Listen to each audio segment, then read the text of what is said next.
Olá pessoal, vamos dar continuidade aqui na nossa terceira aula, parte teórica. Já estamos aí no finalzinho e agora a gente vai dar um exemplo de uma estrutura analítica de orçamento com o conceito de orçamento operacional. Bom, a gente viu lá na primeira aula o que é gestão, lembrando, planejamento, monitoramento e controle. E na segunda aula a gente viu a diferença do orçamento convencional e do orçamento operacional. Orçamento convencional focado mais para custo global e auxilia ali de uma forma mais rápida para grandes compras, compras centralizadas. E o orçamento operacional com foco mesmo na gestão de custo da obra, porque o orçamento operacional, a estrutura dele, a organização dele, é exatamente como a obra é executada, ou seja, ele tem que retratar com fidelidade o jeito que a obra é executada. Não é só organização, tá, gente? Eu estou colocando de uma forma simples, porque o foco não é a gente fazer um estudo aqui aprofundado na área de gestão, mas é formas de pagamento, critérios de pagamento de mão de obra, compras de materiais. Tem uma série de fatores que tem que o orçamento estar preparado para quando o gestor da obra for fazer as medições, o orçamento dá já essas informações para ele de forma rápida, evitando que ele fique fazendo levantamento e relevantamento. Ou seja, ele tem que estar focado lá na gestão da obra, na parte mais da execução e gestão, e o orçamento operacional dando esse suporte de informações para eles. Bom, voltando então, só relembrando aqui que é importante entender como o orçamento será organizado para extrair os quantitativos do modelo de acordo com tal organização. Ou seja, a gente tem que entender, né, como que está a estrutura do orçamento para a gente poder conseguir inserir no modelo as informações que extraia já os quantitativos o mais próximo possível da estrutura do orçamento para que o processo se torne mais rápido e produtivo. A primeira coisa que a gente tem que fazer então e analisar é uma setorização macro da obra, tá?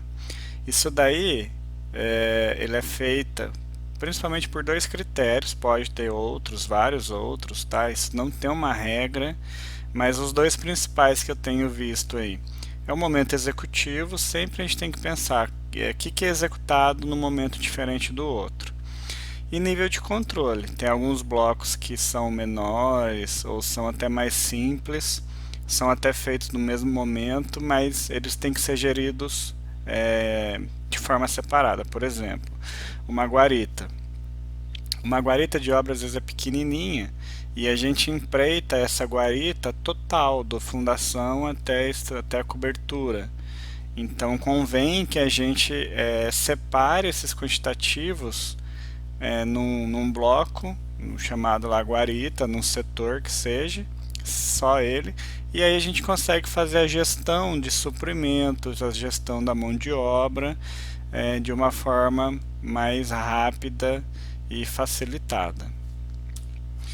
Então imagina assim, ó, vamos fazer um exemplo aqui. A gente tem esse predinho, certo? E ele tá ali, ó, se vocês verem, ele tem duas cores, o azul e o verde. Então, de cara, a gente pode dividir ele em torre e periferia, né? É sempre assim, gente, depende da estratégia da obra. Se a obra for executada primeiro a torre e lá na frente a periferia, depois que a torre já está lá erguida ou até totalmente concluída, aí a gente começa a fazer a estrutura, né? Pode até ser que seja em paralelo também, mas são momentos distintos. Então a gente acaba dividindo a torre da periferia. Até porque, por exemplo, o acabamento da periferia você não começa a fazer muito antes, por causa da logística, né? Imagina você colocando piso, pedra, azulejo e o pessoal passando com concreto, com argamassa, fazendo serviço bruto na torre. Então já depende do projeto, mas de uma forma geral já é meio que um padrão isso acontecer. A torre, ela pode também, pode não, ela é executada, né, subdividida lá dentro dela em outros grupos que são executados também em momentos diferentes. Por exemplo, primeiro faz a estrutura, depois a gente faz alguns serviços lá da área privativa da área privativa dos apartamentos, por exemplo, a alvenaria.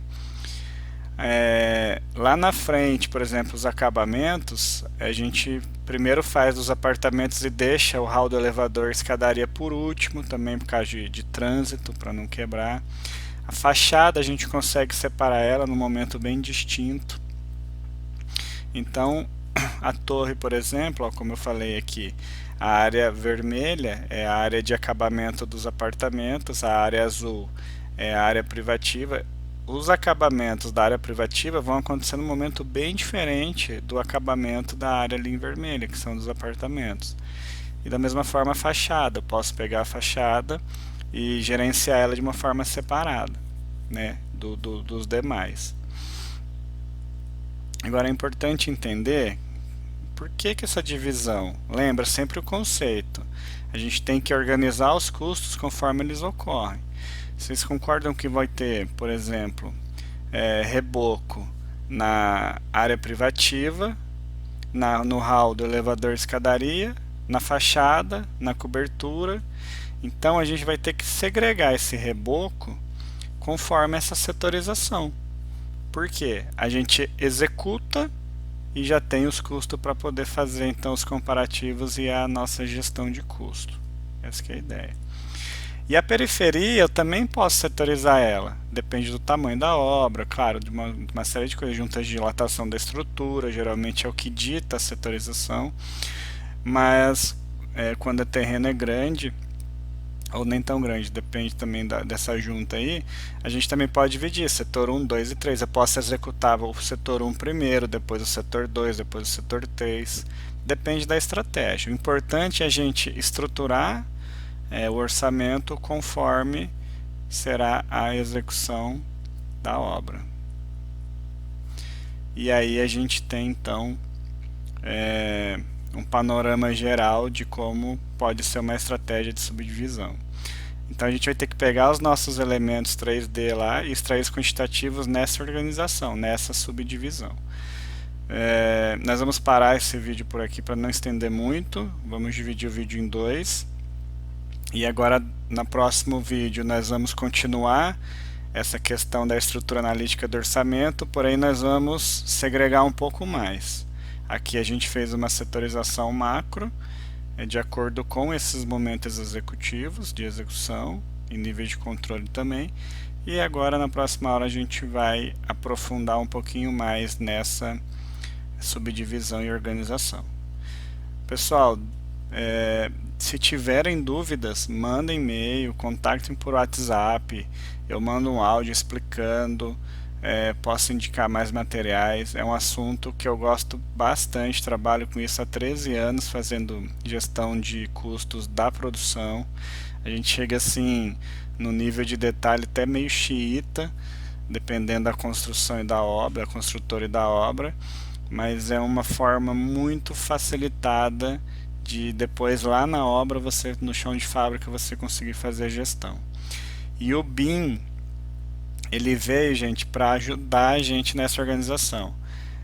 O tempo que eu levo hoje para fazer uma modelagem em BIM para esse tipo de orçamento é muito menor do que eu fazer isso tudo levantado à mão, né? Pegar projeto 2D e ficar lá transpassando para planilhas. Então, digo assim para vocês por experiência própria que o BIM ajuda e muito a gente na produtividade, entendimento, melhoria de precisão também de quantitativos. Pessoal, obrigado por mais uma aula. Se puderem também dar um feedback para a gente sobre as videoaulas, o que precisa melhorar, e a gente vai aos poucos aí também atendendo os nossos alunos. Obrigado, abraço a todos.